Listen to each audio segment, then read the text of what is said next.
என்னதான் நடக்குதுன்னு புரியாம குழம்புறாங்க. இது நல்லதுக்கா கெட்டதுக்கான்னு தெரியாம தவிக்கிறாங்க. முதல்வர் நிதிக்கு அங்கங்க இருந்து பணம் அனுப்ப ஆரம்பிச்சிருக்காங்க தமிழன்ஸ். அரசு கணக்குப்படி தமிழ்நாட்டினுடைய மொத்த கடன் 9.52 லட்சம் கோடி. ஒரு தமிழ்னா இந்த கடனை அடைக்க வேண்டிய பங்கு எனக்கும் இருக்கு. இன்னைக்கு தேதிக்கு தமிழ்நாட்டினுடைய மொத்த மக்கள் தொகை 7.76 கோடி. இதையும் அதையும் வகுத்தா ஒவ்வொரு தமிழன் தலையிலையும் இருக்கிற கடன் பங்கு 1,22,680 ரூபாய். இதை சொல்றது வில்லிவாக்கம் அருண் லோகநாதனுடைய லெட்டர்.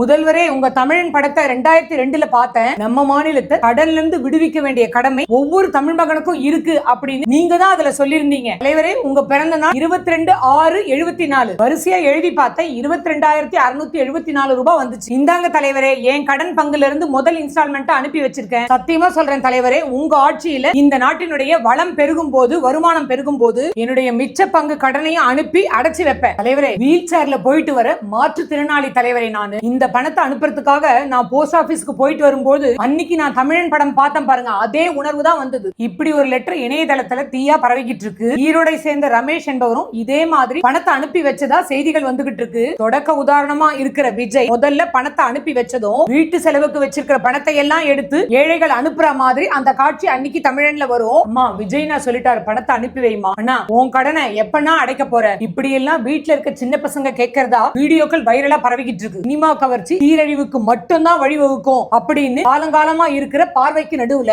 இப்படி பரவிக்கிட்டு இருக்கு இந்த கூஸ் பம்ப்ஸ் நியூஸ். உண்மையா பொய்யா, நிறைய பேர் பணம் அனுப்ப ஆரம்பிச்சிட்டாங்களா, இதெல்லாம் நமக்கு சரியா தெரியாது. ஆனா முதல்வர் விஜய் அவசர அவசரமா பண்ண வேண்டிய காரியம் ஒண்ணு இருக்கு. ஓவரா உணர்ச்சி வசப்பட்டு செய்யும் போது கெட்டது மட்டும் இல்ல, நல்ல நோக்கங்களும் வீணா போயிடும். உண்மையிலேயே இப்படி முதல்வர் நிவாரண நிதிக்கு பணம் வர ஆரம்பிச்சிருக்கா அப்படின்னு விஜய் அவர்கள் செக் பண்ணணும். இப்படி மக்கள் அனுப்புற பணத்தை ஏத்துக்கிறதா இல்லையா அப்படின்னு அமைச்சரவையை கூட்டி முடிவு பண்ணணும். சட்ட ரீதியா ஆலோசனை பண்ணணும். சட்டுப்புட்டுன்னு ஒரு முடிவு அறிவிக்கணும். இல்லனா எத்தனையோ குடும்பத்துல இதுவே பெரிய குழப்பத்தை ஏற்படுத்திடும். ஸ்டேட்டோட கடனை படிப்படியா அடைக்கிறதுக்கு இந்த அரசு என்னவெல்லாம் திட்டம் வச்சிருக்கு, அதுக்கு இந்த மாநிலத்தின் மக்களோட பங்கை எந்த வகையெல்லாம் நாட போகுது, இருக்கிற கடன் போக இன்னும் வாங்காம இருக்கிறதுக்கு என்னவெல்லாம் வழி இருக்கு, உணர்ச்சி வசப்பட்டு அறிவிச்ச இலவச திட்டங்கள்னால என்னவெல்லாம் பாதிப்பு வரப்போகுது, பிராக்டிகலா பார்க்கும்போது எதை செயல்படுத்த முடியும், எது முடியாது. ஆட்சிக்கு வந்ததும் வெள்ளை அறிக்கை விட போறேன்னு சொன்னாரு. அந்த வெள்ளை அறிக்கையில இலவச திட்டங்களால ஆக போற செலவை வெட்ட வெளிச்சமா சொல்லணும். எல்லாருக்கும் இலவசத்தை கட் பண்ண முடியாட்டி கூட யாரெல்லாம் அதை தியாகம் பண்ண முடியுமோ அவங்கள